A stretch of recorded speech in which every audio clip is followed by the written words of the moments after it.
Okay, common pronunciation mistakes. Clothes is probably the most commonly mispronounced word, and I find it quite difficult myself, which might make you feel a bit better. But I actually grew up mispronouncing this word. I'd use a V instead of a the. I'd use a V instead of a the. And I think a lot of natives do. They say clothes instead of clothes. And you can hear that they sound actually rather similar. Yeah, clothes. That's the way it should be done. And the way you can tell that you're doing it correctly is your teeth bite on your tongue. Clothes. And this is a voiced TH, which means you do a V and not just a th, but a V. Yeah, compare it to another word, for example, which is months. Months. That TH, I think they write it like this in phonetic letters.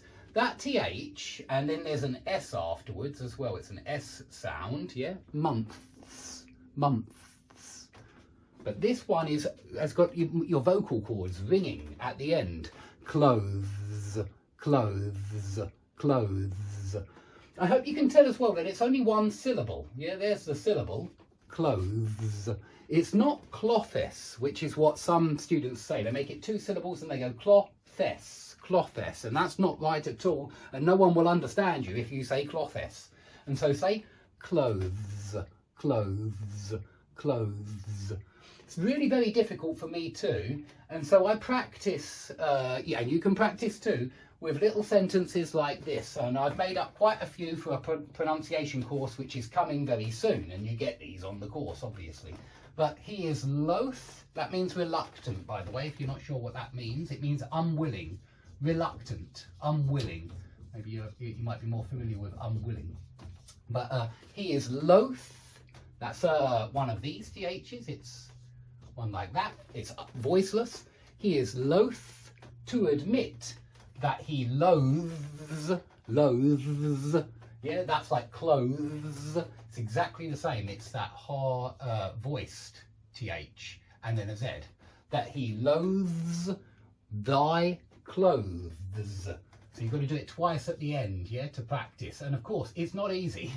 And I don't think natives find this sound easy either. That TH in thy is voiced, yeah. It's not thigh, because that's a part of the body. That's here. Your thighs are here. Thy thighs are right here, yeah. Thy is an old word that means your, yeah. It's the kind of word that you see very often in Shakespeare. Thy. It's an old form of your. But yeah, I just made this up so that you can practice the voiceless and the voiced TH. He is loath to admit that he loathes thy clothes. Okay? It's really hard to pronounce that word, clothes. You do seem to have to do a lot of work with your tongue and your teeth. And so be aware of that one. It's certainly not two syllables. And if you're saying it with two syllables, with two sounds, it's wrong. Make sure you're voicing a kind of deep z at the end. Z, z, z. Clothes, clothes. I hope that helps. Now, number two is really down to English's weird spelling. Yeah, in our language, we have really weird spelling. We've got beard, bear, bird, here, herd, dead. Yeah, now, they're completely different vowel sounds. Bird and herd rhyme, but they're not spelt the same. Yeah, look at that though. They're actually minimal pairs. Bird, herd, bird, herd. The only thing that differs is the first sound. Bird, herd, bird, herd. And they both rhyme with other words like third, third. Yeah, it's not third, it's third, so it's voiceless. You know, I can actually hear the difference nowadays because I've been practicing, but I couldn't hear the difference when I was a kid. And for me, V sounded, a V basically, sounded exactly like that one. And I think a lot of natives do that and use a V instead of a the. Anyway, maybe it's just me. But this is the ear sound, like ear, yeah? Beard. Beard on your face rhymes with beard. Steered, I steered the car. Or veered, I veered off the road. Yeah, but beard has that same sound as here or ear has in it. Ear, ear, beard.